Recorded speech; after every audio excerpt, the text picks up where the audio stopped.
Artificial intelligence ਯਾਨੀ ਕਿ AI ਹੁਣ ਸਿਰਫ ਕੋਈ ਵੱਡਾ ਤਕਨੀਕੀ ਸ਼ਬਦ ਨਹੀਂ ਰਹਿ ਗਿਆ।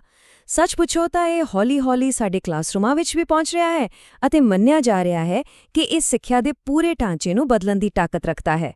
ਆਓ ਦੇਖੀਏ ਕਿਵੇਂ। ਜ਼ਰਾ ਇੱਕ ਕਲਾਸਰੂਮ ਬਾਰੇ ਸੋਚੋ। ਇੱਕ ਪਾਸੇ ਇੱਕ ਟੀਚਰ ਤੇ ਦੂਜੇ ਪਾਸੇ 30 ਵਿਦਿਆਰਥੀ, ਮਤਲਬ 30 ਵੱਖੋ-ਵੱਖਰੇ ਦਿਮਾਗ।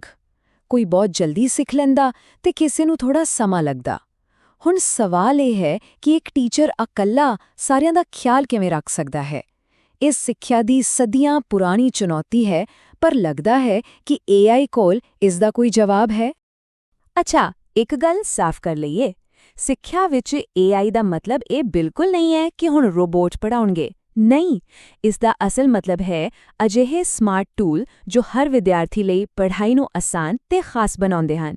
ਮਤਲਬ ਇਹ ਟੀਚਰਾਂ ਦੀ ਥਾਂ ਲੈਣ ਲਈ ਨਹੀਂ, ਬਲਕਿ ਉਹਨਾਂ ਨੂੰ ਇੱਕ ਤਰ੍ਹਾਂ ਦੀ ਸੁਪਰ ਪਾਵਰ ਦੇਣ ਲਈ ਹੈ। ਠੀਕ ਹੈ, ਤਾਂ ਆਓ ਸ਼ੁਰੂ ਕਰਦੇ ਹਾਂ। ਆਪਾਂ ਪਹਿਲਾਂ ਦੇਖਾਂਗੇ ਕਿ ਵਿਦਿਆਰਥੀਆਂ ਲਈ ਪੜ੍ਹਾਈ ਕਿਵੇਂ ਬਦਲ ਰਹੀ ਹੈ, ਫਿਰ ਸਮਝਾਂਗੇ ਕਿ ਇਹ ਅਧਿਆਪਕਾਂ ਲਈ ਇੱਕ ਵਧੀਆ ਸਹਾਇਕ ਕਿਵੇਂ ਹੈ। ਇਸ ਤੋਂ ਬਾਅਦ ਕੁਝ ਗੰਭੀਰ ਚੁਣੌਤੀਆਂ ਤੇ ਵੀ ਗੱਲ ਕਰਾਂਗੇ ਅਤੇ ਅਖੀਰ ਵਿੱਚ ਸਿੱਖਿਆ ਦੇ ਭਵਿੱਖ ਤੇ ਇੱਕ ਨਜ਼ਰ ਮਾਰਾਂਗੇ। ਤਾਂ ਸਭ ਤੋਂ ਪਹਿਲਾ ਤੇ ਸਭ ਤੋਂ ਵੱਡਾ ਬਦਲਾਅ ਆ ਰਿਹਾ ਹੈ ਵਿਦਿਆਰਥੀਆਂ ਲਈ। AI ਉਸ ਪੁਰਾਣੇ ਤਰੀਕੇ ਨੂੰ ਖਤਮ ਕਰ ਰਿਹਾ ਹੈ ਜਿੱਥੇ ਇੱਕੋ ਸਬਕ ਸਾਰਿਆਂ ਲਈ ਹੁੰਦਾ ਸੀ। ਹੁਣ ਹਰ ਵਿਦਿਆਰਥੀ ਲਈ ਉਸ ਦਾ ਆਪਣਾ ਇੱਕ ਵੱਖਰਾ ਸਿੱਖਣ ਦਾ ਰਸਤਾ ਤਿਆਰ ਹੋ ਰਿਹਾ ਹੈ। ਦੇਖੋ, ਪਹਿਲਾਂ ਕੀ ਹੁੰਦਾ ਸੀ? ਸਾਰੇ ਵਿਦਿਆਰਥੀਆਂ ਨੂੰ ਇੱਕੋ ਰਫ਼ਤਾਰ ਨਾਲ ਇੱਕੋ ਰਾਹ ਤੇ ਚੱਲਣਾ ਪੈਂਦਾ ਸੀ। ਪਰ ਹੁਣ AI ਹਰ ਕਿਸੇ ਲਈ ਵੱਖਰਾ ਰਸਤਾ ਬਣਾ ਸਕਦਾ ਹੈ। ਜੇ ਕੋਈ ਹਿਸਾਬ ਵਿੱਚ ਤੇਜ਼ ਹੈ ਤਾਂ AI ਉਸ ਨੂੰ ਔਖੇ ਸਵਾਲ ਦੇਵੇਗਾ, ਤੇ ਜੇ ਕਿਸੇ ਨੂੰ ਮੁਸ਼ਕਿਲ ਆ ਰਹੀ ਹੈ ਤਾਂ AI ਉਸ ਦੀ ਮਦਦ ਲਈ ਸੌਖੇ ਤਰੀਕੇ ਦੱਸੇਗਾ।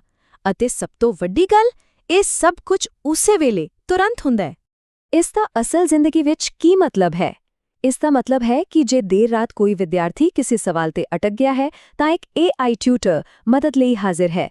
ਇਸ ਦਾ ਮਤਲਬ ਇਹ ਵੀ ਹੈ ਕਿ ਜੇ ਕਿਸੇ ਨੂੰ ਪੜ੍ਹਨ ਵਿੱਚ ਮੁਸ਼ਕਿਲ ਹੁੰਦੀ ਹੈ ਤਾਂ AI ਟੂਲ ਪੂਰਾ ਟੈਕਸਟ ਉੱਚੀ ਆਵਾਜ਼ ਵਿੱਚ ਪੜ੍ਹ ਕੇ ਸੁਣਾ ਸਕਦੇ ਹਨ।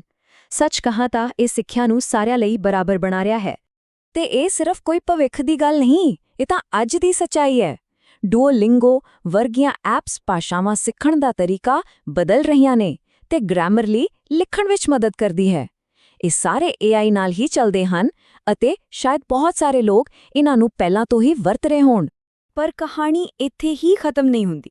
ਜੇ ਵਿਦਿਆਰਥੀਆਂ ਨੂੰ ਸੁਪਰ ਪਾਵਰ ਮਿਲ ਰਹੀ ਹੈ ਤਾਂ ਅਧਿਆਪਕਾਂ ਨੂੰ ਵੀ ਇੱਕ ਸਮਾਰਟ ਅਸਿਸਟੈਂਟ ਮਿਲ ਰਿਹਾ ਹੈ ਜੋ ਉਹਨਾਂ ਦਾ ਸਭ ਤੋਂ ਵੱਡਾ ਬੋਝ ਹਲਕਾ ਕਰ ਰਿਹਾ ਹੈ, ਯਾਨੀ ਕਾਗਜ਼ੀ ਕੰਮ। ਇਸ ਬਾਰੇ ਸੋਚੋ, ਜਿੱਥੇ ਪਹਿਲਾਂ ਟੀਚਰ ਦਾ ਲਗਭਗ ਅੱਧਾ ਸਮਾਂ ਪੇਪਰ ਚੈੱਕ ਕਰਨ ਤੇ ਹੋਰ ਕਾਗਜ਼ੀ ਕੰਮਾਂ 'ਚ ਲੱਗ ਜਾਂਦਾ ਸੀ, ਉੱਥੇ ਹੁਣ ਉਹ ਸਮਾਂ ਬਚ ਰਿਹਾ ਹੈ। ਤੇ ਇਹ ਬਚਿਆ ਹੋਇਆ ਸਮਾਂ ਕਿੱਥੇ ਜਾ ਰਿਹਾ ਹੈ? ਸਿੱਧਾ ਵਿਦਿਆਰਥੀਆਂ ਕੋਲ। ਮਤਲਬ ਹੁਣ ਟੀਚਰਾਂ ਕੋਲ ਪੜ੍ਹਾਉਣ ਤੇ ਬੱਚਿਆਂ ਨਾਲ ਗੱਲ ਕਰਨ ਲਈ ਦੁੱਗਣੇ ਤੋਂ ਵੀ ਵੱਧ ਸਮਾਂ ਹੈ। ਸੋਚ ਕੇ ਦੇਖੋ, ਇੱਕ ਟੀਚਰ ਨੇ ਨਵਾਂ ਸਬਕ ਤਿਆਰ ਕਰਨਾ ਹੈ। ਉਹ ਸਿਰਫ AI ਨੂੰ ਆਪਣਾ ਟੀਚਾ ਦੱਸਦੇ ਹਨ ਤੇ AI ਝਟਪਟ ਕਈ ਤਰ੍ਹਾਂ ਦੀਆਂ ਐਕਟੀਵਿਟੀਜ਼, ਵੀਡੀਓਜ਼ ਤੇ ਇੱਥੋਂ ਤੱਕ ਕਿ ਇੱਕ ਟੈਸਟ ਵੀ ਬਣਾ ਕੇ ਦੇ ਦਿੰਦਾ ਹੈ। ਜਿਸ ਕੰਮ ਤੇ ਪਹਿਲਾਂ ਘੰਟੇ ਲੱਗਦੇ ਸੀ, ਉਹ ਹੁਣ ਮਿੰਟਾਂ 'ਚ ਹੋ ਜਾਂਦਾ ਹੈ। ਅਤੇ ਇਹੀ ਸਭ ਤੋਂ ਜ਼ਰੂਰੀ ਗੱਲ ਹੈ। AI ਇੱਕ ਅਧਿਆਪਕ ਲਈ ਉਵੇਂ ਹੀ ਹੈ ਜਿਵੇਂ ਇੱਕ ਚਿੱਤਰਕਾਰ ਲਈ ਉਸ ਦਾ ਬੁਰਸ਼ ਜਾਂ ਇੱਕ ਸੰਗੀਤਕਾਰ ਲਈ ਉਸ ਦਾ ਸਾਜ਼। ਇਹ ਇੱਕ ਔਜ਼ਾਰ ਹੈ ਜੋ ਅਧਿਆਪਕ ਦੇ ਹੁਨਰ ਨੂੰ, ਯਾਨੀ ਪੜ੍ਹਾਉਣ ਦੀ ਕਲਾ ਨੂੰ ਹੋਰ ਵੀ ਨਿਖਾਰਦਾ ਹੈ, ਉਸ ਦੀ ਥਾਂ ਨਹੀਂ ਲੈਂਦਾ। ਪਰ ਹਰ ਚੀਜ਼ ਇੰਨੀ ਸਿੱਧੀ ਤੇ ਸੌਖੀ ਨਹੀਂ ਹੁੰਦੀ। ਹਰ ਨਵੀਂ ਤਾਕਤ ਦੇ ਨਾਲ ਕੁਝ ਜ਼ਿੰਮੇਵਾਰੀਆਂ ਵੀ ਆਉਂਦੀਆਂ ਨੇ ਤੇ AI ਆਪਣੇ ਨਾਲ ਕੁਝ ਬਹੁਤ ਗੰਭੀਰ ਸਵਾਲ ਲੈ ਕੇ ਆਉਂਦਾ ਹੈ ਜਿਨ੍ਹਾਂ ਨੂੰ ਨਜ਼ਰਅੰਦਾਜ਼ ਨਹੀਂ ਕੀਤਾ ਜਾ ਸਕਦਾ।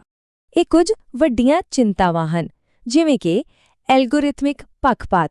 ਮਤਲਬ ਜੇਕਰ ਇੱਕ AI ਨੂੰ ਪੁਰਾਣੇ ਪੱਖਪਾਤੀ ਡੇਟਾ ਤੇ ਟ੍ਰੇਨ ਕੀਤਾ ਜਾਵੇ ਤਾਂ ਹੋ ਸਕਦਾ ਹੈ ਉਹ ਵੀ ਪੱਖਪਾਤ ਕਰਨਾ ਸਿੱਖ ਲਵੇ। ਉਹ ਸ਼ਾਇਦ ਇਹ ਸੋਚਣ ਲੱਗ ਪਵੇ ਕਿ ਕੁਝ ਖਾਸ ਸਮੂਹਾਂ ਦੇ ਵਿਦਿਆਰਥੀ ਦੂਜਿਆਂ ਨਾਲੋਂ ਕਮਜ਼ੋਰ ਹਨ। ਇਸੇ ਤਰ੍ਹਾਂ ਵਿਦਿਆਰਥੀਆਂ ਦੇ ਡੇਟਾ ਦੀ ਸੁਰੱਖਿਆ ਵੀ ਇੱਕ ਬਹੁਤ ਵੱਡਾ ਮੁੱਦਾ ਹੈ। ਤੇ ਇੱਕ ਹੋਰ ਵੱਡਾ ਖਤਰਾ ਹੈ ਕਿ ਅਸੀਂ ਇੱਕ ਅਜਿਹੀ ਪੀੜ੍ਹੀ ਤਿਆਰ ਕਰ ਰਹੇ ਹਾਂ ਜੋ ਹਰ ਜਵਾਬ ਲਈ ਸਿਰਫ AI ਤੇ ਨਿਰਭਰ ਹੋਵੇਗੀ। ਜੇ ਵਿਦਿਆਰਥੀ ਖੁਦ ਸੋਚਣਾ ਤੇ ਮੁਸ਼ਕਲਾਂ ਦਾ ਹੱਲ ਲੱਭਣਾ ਛੱਡ ਦੇਣ ਤਾਂ ਹੋ ਸਕਦਾ ਹੈ ਕਿ ਅਸੀਂ ਉਹਨਾਂ ਦੀ ਸੋਚਣ ਸਮਝਣ ਦੀ ਸ਼ਕਤੀ ਨੂੰ ਹਮੇਸ਼ਾ ਲਈ ਨੁਕਸਾਨ ਪਹੁੰਚਾ ਦਈਏ। ਤਾਂ ਫਿਰ ਅੱਗੇ ਦਾ ਰਸਤਾ ਕੀ ਹੈ?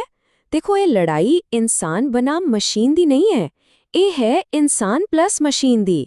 ਸਹੀ ਰਸਤਾ ਇੱਕ ਐਸਾ ਤਾਲਮੇਲ ਬਣਾਉਣਾ ਹੈ ਜਿੱਥੇ ਇਨਸਾਨੀ ਸੋਚ ਅਤੇ AI ਦੀ ਤਾਕਤ ਮਿਲ ਕੇ ਕੰਮ ਕਰਨ।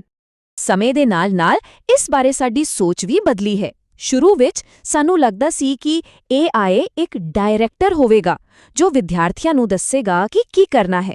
ਫਿਰ ਇਹ ਇੱਕ ਸਹਾਇਕ ਬਣ ਗਿਆ, ਪਰ ਅਸਲ ਟੀਚਰ ਤੀਜਾ ਪੜਾਅ ਹੈ, ਜਿੱਥੇ AI ਵਿਦਿਆਰਥੀਆਂ ਨੂੰ ਇੰਨਾ ਸ਼ਕਤੀਸ਼ਾਲੀ ਬਣਾ ਦੇਵੇ ਕਿ ਉਹ ਖੁਦ ਆਪਣੀ ਪੜ੍ਹਾਈ ਦੇ ਆਗੂ ਬਣ ਜਾਣ।